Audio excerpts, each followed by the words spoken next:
all about the digital image, and the other thing I found is if you're just doing digital images now, the speed at which you deliver that service is becoming increasingly important, because if you can deliver that within 48 hours, then not only am I processing, but I still remember the emotions around that and feelings around that event. So if I'm sitting there with a big smile on my face processing the photographs, you've done it. You know you're in the right space. You know you've captured it, and you're happy. I'm happy, and you know they're going to be happy because you captured it. And the great thing about giving them within 48 hours, they can still remember what it's like. So, you know, it's not a month ago or 2 weeks ago. That's pretty cool. I've heard a lot of people have a moan about, it took nearly 2 months for more photos for the wedding to come back, and it's like, well, it's such a shame because it's too far. Given while they're on honeymoon, how cool is that? Yeah. Well, what I was going to say is also, like, if we remember early, I mean, I used to take photographs when I was a kid, and you took your pictures, and you went down to the chemist. And then a week later, you got them back, and then you went, that was rubbish. That was rubbish. It's come out blank. But on that note, I think we're taking more photographs now than we've done in history because of the phones, and you don't even go, pass me my phone, I want to take a picture. Which is kind of weird, isn't it? Really? Yeah.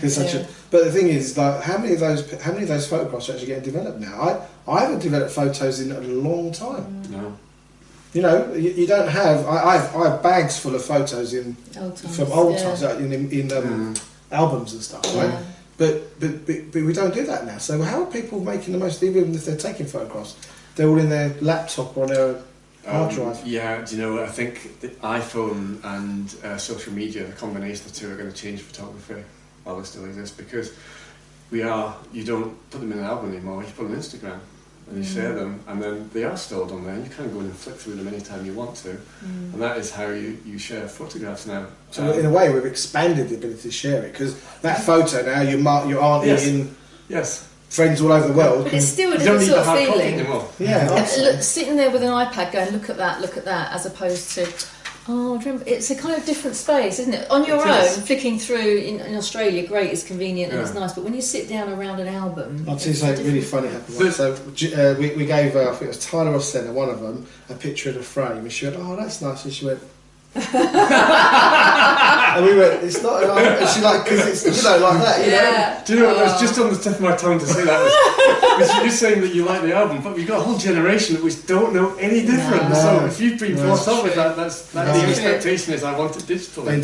Well, we say a lot, don't we, that B-Collaboration is full of people that are pre-digital, remember those good old days. And there was a thing on Facebook the other day where there was a teenager asked to make a phone call on an old-fashioned phone, and she's kind of, where do I? And it was a dial one, so you had to dial it, and she was trying to push in the holes. She didn't even know about picking the receiver up. Or she was, 12 or something, but it's like, oh my goodness. Yes. Why would anybody expect to do that? You know. No, different world. So within B-Collaboration going forward, with this wonderful talent and creativity that you have, and your leaning for innovation, how do you see you fitting in with the community? Very good question. I mean, I'm excited with that question because, pun intended, there is a lot of possibility. I think that's the way I feel about the community. I feel quite excited. I think there is infinite possibilities as to where it's going to go, and I think it's going to be a lot around who you meet, the timing, and what you want to do. I'm not going to leave it completely to chance. I've definitely got ideas. So I think within, I think there's two things I'll explore within the community, and I have no idea where they're going to go. I think within the photography side of things, I have this theory, and I'm testing it, and so far I've had a good response, but we'll find out, that a lot of social media photographs from smaller companies tend to be one-dimensional. So they're all about putting the product up, and I'm just thinking, how is that going to connect your company to... It doesn't connect, it's just a product. So it doesn't tell your story, it doesn't tell who you are, it doesn't tell you about your connection with it, it doesn't tell you why people buy from you, it's not in there. So that's one aspect I really want to explore that. It's kind of expand, kind of using business models and personal experiences and connecting to that photography. And the other one I want to explore, no surprises on this one, is going to be the currency. I'll clarify that, not currency, it is going to be a medium of exchange. That's what I'd like to explore. But I think, because I've been dipping in and out of this since 2003, one of the things I have discovered is that every different community has a different take on it. So my idea would be around building a platform that isn't one-dimensional. That is, you can develop within your own community. So you're almost like it's like a piece of plasticine. So you can take this platform and make this music exchange, mould it to what you need for that community. I think. So I'll be very interested to see if I can get someone. I really want someone who's a programmer who can come in, who understands B collaboration and the whole philosophy around it, and I can work with them. And then at the same time, in parallel, really take it to the community and go, well, what do you guys? How do you view this? I mean, I've got some very definite ideas, but that's not really what it's about. I'm really interested to see, throw it out there, and see what kind of ripples come back out of come back down the pond. And then of course then you have the asset litmus test of how if you're creating this platform, you'll have kind of a set of parameters to how you might think it might work, and then you can test it against what comes back from the community. Does that then fit into that plasticine mold? Is it malleable enough? So we need a programmer or 3 or 5. Yes. Yeah. Well, just one. Just one to start with. If you get 5, you've got a choice then, haven't you? Which one fits? It's interesting you say, because over the years we've kind of flirted with platforms for the community, and we were given all sorts of starting figures for what we need in terms of money, and also Jill and I are not really digital. Yes. No. Is that fair? Yeah. We're not. But like most of us, we're battling through. We're making use of certain technologies and not so much the others, right? But there's this idea of building a platform, and then suddenly we're now testing. I'm not going to name anyway. I'm just not going to name it because in case we don't use it later and whatever. But we're working with a platform that now is actually pre-built, that you can just slip into and start populating with your content and your people, and then they can start the engagement. So that's something we're going to start making more of a noise about, so people can join anywhere in the world. Now, if we wanted to do what we're doing today, I don't know, millions probably, who knows, right? So now we can have that for like a small monthly cess fee.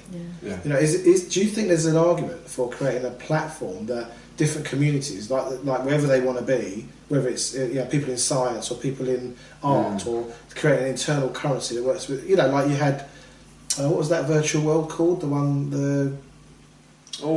had Linden dollars, didn't they? Yes. Second Life. Yeah, something like that. I know which one you're talking about. I can't remember the name. Yeah, but they had a currency in it. Yes, I think you bought with dollars. You bought your Linden. I think they're called Linden dollars, and then you spent them within the. People it becomes an internal currency.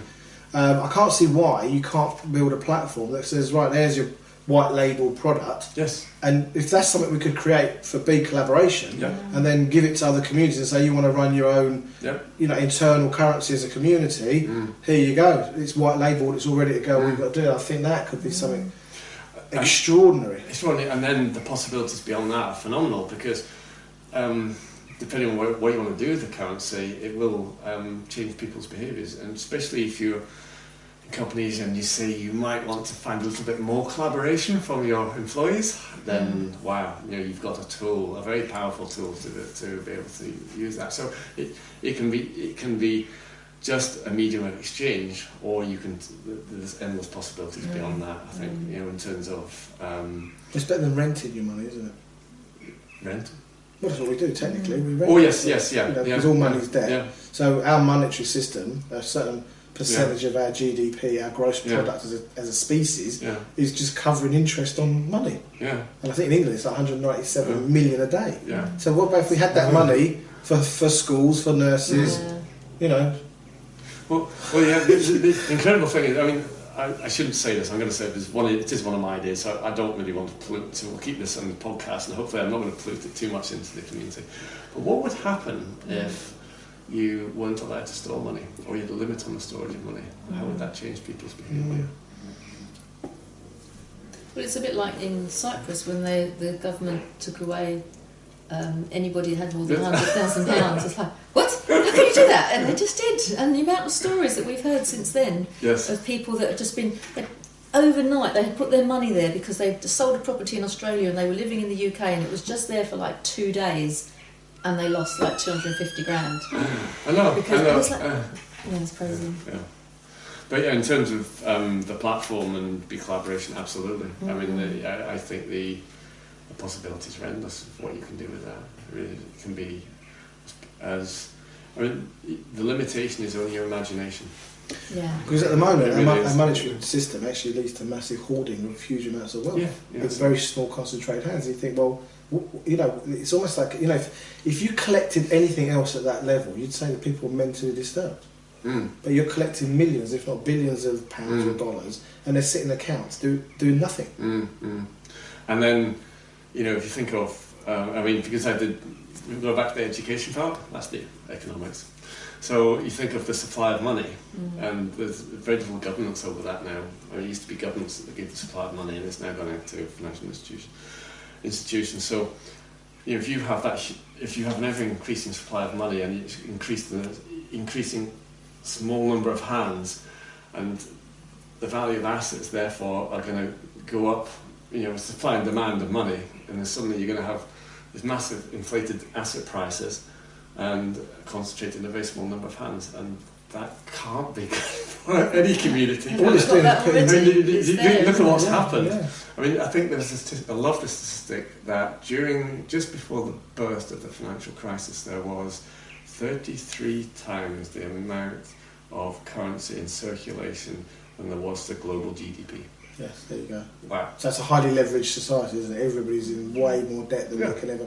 Well, there is also this thing about there's more debt than there is money anyway, so we can't clear the debt out ever, ever. Because as soon as you issue $1,000, it's already ticking up, tick, tick, tick. It's paying that $1,000 has got to create, and then so therefore we're in this eternal debt. Yeah. There's a really fantastic book called Last 5,000 Years of Debt. I can't remember the author now. It's David Gray, but I can't remember. Yeah. But I've gone through that book a few times about how we used to have different forms of money. But one of the themes that's been in the history of humanity is debt jubilees, where we just write debt off. Yeah. So because it's not going to get paid back, so you might as well just reset and start again. Because I think something like that happened in Japan, didn't it? When they had hyperinflation in properties. Germany, well, I was just going to say, during the hyperinflation of Germany, there was when you were talking about in South Africa around, so what's the name of the community? Ubuntu.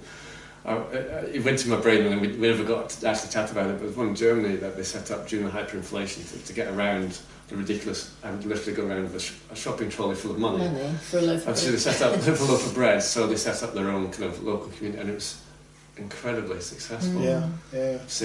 For the same reasons it is in South Africa. It was so successful it got shut down. Yes, it would. It was a threat to. You nearly started me off on a whole. No.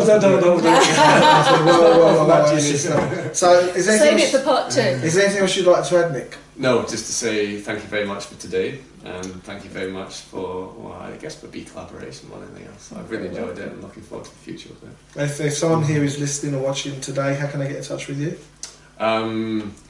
You can get in touch with me, Nick Horton Photography, go through there, or nick@horton.jp. There you go, out to the world. There we go. And we'll list any other contact but details. Yes, but please, I'd love to chat to anyone if anything resonates. And if there's a programmer out there that's been enticed by what Nick has been talking about today, then please get in touch. Come to B Collaboration Meeting. Help us create a new medium exchange. Yes, medium exchange. Yeah. So we have, just to remind you all, we have our last meeting before the summer break in London on Tuesday 24th. Hopefully this video will be out by then. I think it will. Yeah, I think so. I'm going to do You're it. really good. And I don't have to bother anybody else. And just for a date for your diary is the 22nd of September in Hertfordshire, at Hatfield at the Hertfordshire University is our next Be Inspired programme. All the details for Be Inspired are on our website.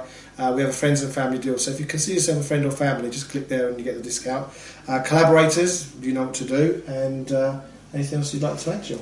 I think that's it. We'll look forward. Well, podcasts will be carrying on throughout August, even though we're having a sort of a hiatus from the meetings, but we'll still be doing the podcasts. Yeah, one of the things we're going to take on, rather than just doing them here physically, we're going to also be doing them online and then putting them live as well, straight onto. We're getting techie. We're getting quite, we're getting quite ambitious. So I want to say thank you, Nick. It's been thank you. Fantastic having you here. Cheers. Very enjoyable. See you. Take care, everyone. Bye. Thank you. Bye.